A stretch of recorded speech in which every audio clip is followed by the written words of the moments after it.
Man, if Capcom added a co-op feature to Pragmata, the things I would do. I created a new project, Unreal Engine 5. I started with a basic movement system. I had to swap from third person to first person early on because it didn't feel that great to aim with, and more importantly, the other player would be watching your back. I then added a jump, a dash, and a jetpack that allows you to fly for a short duration. Let's give it a quick try. Ain't nothing gonna go wrong, right? This is because the client and the server don't agree where the player is, and to fix that, we're sending the client movement input to the server. And just like that, the movement is complete. For the combat, I gave the operator a Gen 5 Glock 19 with a switch on one hand, and a 950 JDJ Fat Mac on the other. With the operator pretty much done, I quickly went over to Blender and modeled a simple character based on Hugh.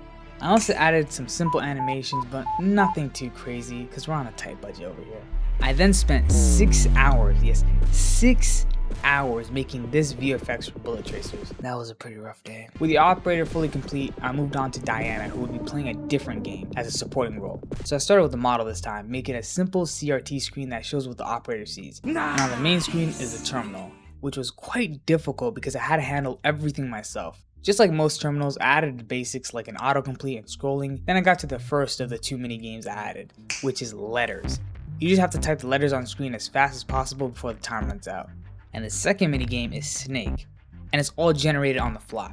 For my technical bros, a grid is generated dynamically, and then we create a start and end point, and randomly place obstacles. And then finally, using an A-star algorithm, we guarantee there's at least one path. And just like Snake, your previous position becomes blocked, and once it's impossible to reach the goal using A-star, you fail. These minigames are used for the stun, the hack, and the missile commands. The stun, well, you guessed it, stuns the enemy, and I added a little cool electricity effect on top of it. The hack is a bit stronger as it causes the enemy to attack its own allies. And finally, my favorite, the missile, which is by far the strongest command. It allows you to control a cruise missile that does hella damage.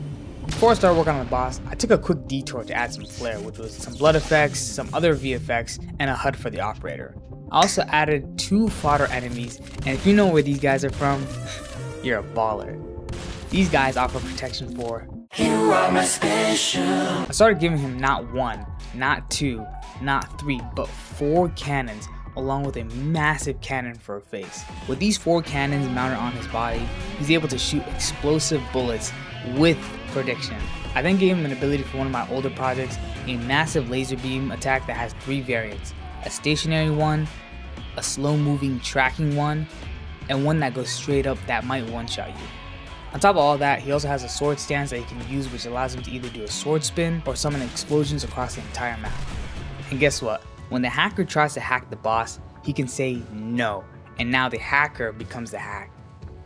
The boss is possible alone, but I'd recommend grabbing one of your homies to play with unless you're just him. The game's a little rough around the edges, but honestly, it has some potential.